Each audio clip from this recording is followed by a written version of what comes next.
man, to a big day for Cardano. Yes, up over 5% today. Bitcoin down 3%. We've got Fantom getting snubbed again. What is going on? And a warning for all Avalanche holders. A lot to go through. Make sure you hit the like button. Don't forget to subscribe and watch till the very end. You're not going to want to miss some of these updates. And we're going to kick off with Cardano up 5% today. Really nice big move here. Ran all the way up to 67 now. Just having a little bit of a cooling off now, sitting at 64 cents roughly, but a nice big move. And what has caused this move? Well, preliminarily, it was this, right? This was the main thing, and it was the fact that the Grayscale smart contract platforms, that's the Grayscale smart contract platform, excluding Ethereum, had a slight rebalancing, and this has driven the price roaring for Cardano.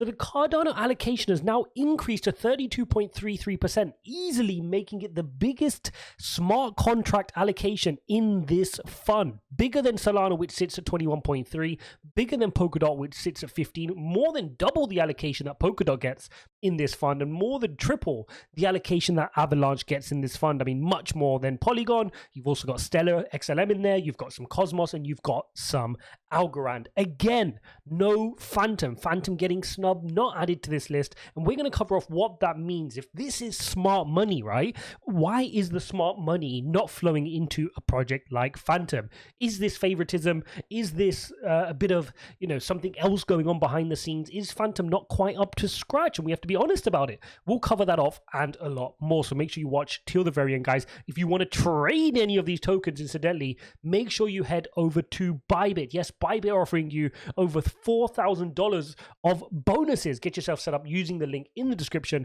and you too can trade using the BYBIT platform. Honestly, it's one I use day to day. It's a really good platform for trading, and I do use this for my spot trading. So I actually own the coins. That's very different to trading the derivatives.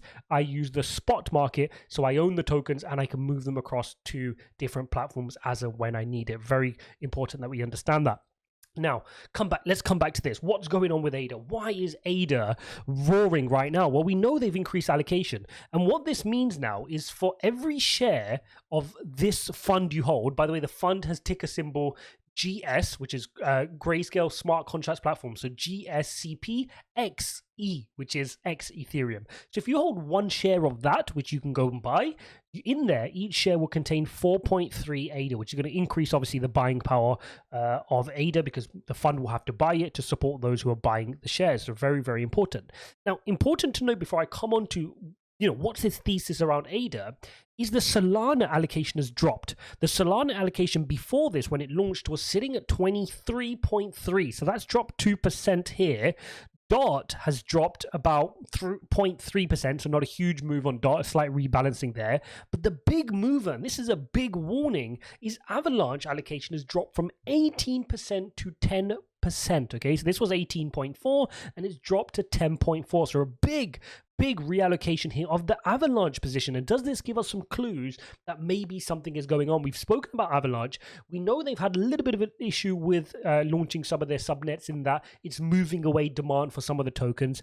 We know they were tied up in some of the controversy around Terra Luna, whether it's rightfully so or not. We need some clarification around what was their proposed partnership, right? Because we know Do Kwon was buying Avalanche as part of these reserve funds, and we saw that, obviously, whenever you're associated to a project like that, maybe that could tarnish your reputation a little bit. So maybe, just me hypothesizing here, is that one of the reasons they've trimmed Avalanche here? Are they saying, hang on a second, we can't risk this. We've just seen a top 10 project go bust. Do we need to move away from some of the riskier plays and focus in on some of our more stable ones? Solana getting a trim as well. Is that, again, a bet against Solana now, given that you'd assume if this was this time last year that they would be adding aggressively to their Solana portfolio, but given the outages, maybe they've just gone, hang on a second, whoa, maybe we need to stick with Cardano, which has done really well, right? They had their Mary hard fork, the price went up 1,500%. They had the Alonzo smart hard fork, the price went up another 200%. They're coming up to the Vasil hard fork on the 29th of June. Why would we back against this, right? Maybe that is the thinking over at Grayscale. The other thing worth note is this, right? 1,003 projects now built on the Cardano network. So gone is this kind of thought and hatred around Cardano that, oh, they haven't built anything. I mean, all those people who were saying that, and I continued to make videos when there was no smart contract, there was no Alonso back then, but we believed in Cardano. You can now see that's different, right? Things are being built now. You can see the allocation of this. Yes, 40% are currently in NFT collections, but you can see that the split here is really, really strong. They've got NFT marketplaces, oracles, stablecoins, wallets, community and social, gaming, dexes, metaverse plays, right? They're really kicking off with a bang, and people are building all sorts of great things. Now remember the analogy I always use for smart contract platforms. These are platforms. Think of this like your app store or your Play Store on Android, right? You can have the most beautiful app store. You can have the best slick, best technology on your Play Store. If nobody comes and builds great apps, it's going to be a ghost town. And that's the thing.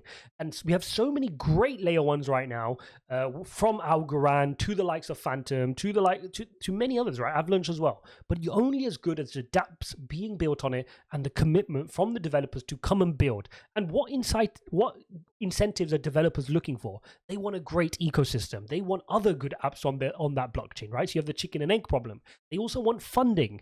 They want a nice community of loyal people who are going to use their app. So all these things come into factor, and all the people who are giving Cardano hate for taking their time, you can see how that's coming into fruition, that they've built a loyal network. They've done things robustly from a security and technological point of view, and that can now start to reap dividends, literally, so to speak, with Cardano. So that's a really good plus point. So now the other thing worthy of notice is this. Over the last 24, if you look at 24-hour adjusted volume, Cardano is delivering more volume than its competitors. So more than Bitcoin, more than Ethereum, miles more than any other platform, which is really, really impressive. And when you see the fees that are associated with it, they're doing more transactions at far less fees. And that was the whole premise behind ADA building their network. So we're really seeing that things are starting to get going here on ADA. Now, we're going to look obviously hotly towards the consensus appearances. I'm going to be flying out hopefully to consensus in Austin, Texas. Hopefully I'll be able to get you the updates on the ground there. But Charles Hodgkin and the team, they're turning up heavily at consensus, and no doubt they'll have some updates which maybe can move the price a little bit as well. Now, let's keep things moving and try to understand what is going on. Why is Fantom not on that list? And I've got a few reasons behind it, and some of it we need to be realistic, right? You earn these things when it's the right time to do so. And the first thing I want to point out is the sheer size, right? If we look at the projects that are on that, that's an ex-Ethereum fund, right? So if we look at the projects they've taken, they've got the 6th position project in ADA, and a big allocation in this. This is sitting at almost 20 billion even during this downturn. They've then got a big allocation in Solana, which again is 13 billion, even despite their issues and the price falling down. They've got Polkadot allocation, 9 billion. They've got Avalanche, which is sitting at 7 billion. Then they have Polygon sitting at 4.7 billion, right? They have much less of Stellar XLM, which is sitting at 3.5 billion. And they've got some Algorand, the smallest allocation between Algorand, at about 2.6, call it 2.5 billion. So when you look at that, then you have to say, okay, maybe we just have to accept the fact that we have to go quite far down on Fantom, right? They were sitting under 1 billion right now on market cap. Maybe Fantom is just too small, and we have to accept the fact we're not going to get that kind of a notoriety until you get into the big leagues, until you pick up that market cap, until the price gets moving, until you make a bit more progress. We're not going to get onto that network. The other thing worth noticing is that we know Fantom is on the roadmap. We know that we're on the radar of Grayscale. We covered this off earlier in January of this year. We are definitely under consideration. We're on the Grayscale list, the official list of assets under consideration, right? And the important thing is they know we exist. So if you look here, assets under consideration lists some digital assets that are not currently included in a Grayscale investment product, but that have come to our attention as part of our exploration of this sector, and that our team has identified as possible candidates for inclusion in a future investment product. So they know Fantom is on the roadmap. Maybe they just want a little bit more. And when you look at a bit deeper, you also see that the other lists on their network are hugely focused around other things outside of smart contract platforms as well. They're heavily focused on things such as They want to focus more on metaverse. They want to focus more on play to earn and those kind of things. And the reality is, this is one of the weaknesses which we've spoken about candidly about Fantom. I've said it even to Michael Kong, the CEO. You can watch his interview with us here. I've even said it to Simone, their CMO. You can watch that interview as well. I'll link them up for you guys to go watch. They know it's a weakness and they're working on it. And that's the fact that they don't have NFTs. They don't have a big community of NFTs. They don't have a big community of game apps. They don't have a big community of metaverse apps. And this is where that needs to build up. And I'm actually scheduling an interview with the head guys over at 8-Bit Metaverse, the biggest metaverse on Fantom. We'll get those guys on and ask them, what is it like to build a metaverse on Fantom, and what are the pros and cons when you are weighing up other layer 1 solutions? Because it'd be good to understand that, because it's clear these things are important. And when you look at something like ADA, they've got that mix right? They've got people building on all these different things, and people are going to want that. They don't just want you to be 95% DeFi, because we saw how that turned out with Terra Luna, right? You need that diversification of different projects being built, which shows that the platform is there for all types of builders, NFTs, of metaverse, etc., etc. So when I look at this, is it really a snubbing? I wouldn't say so. I say they're on the radar, they're doing the right thing, and they need to keep doing what they're doing. And eventually they'll be big enough that they can combine, it will be automatic. They'll be on these funds. They'll be part of these funds. They'll be listed on Coinbase as well, right? That's the other thing we need to talk about, is they don't get on Coinbase, right? And we know what Brian Armstrong has said. He's listed that there are various different standards. You guys can read this tweet, remind about how Coinbase lists assets. Our goal is to list every asset where it is legal to do so. Outside of our listing standards, we don't offer an opinion on the value of each asset. We are asset agnostic, but because we believe in a free market and that consumers should have a choice, okay? So they're looking to add everything. And we know the Coinbase wallet already supports the Fantom blockchain. Again, we know they're on Coinbase's radar. It's not like Coinbase don't know.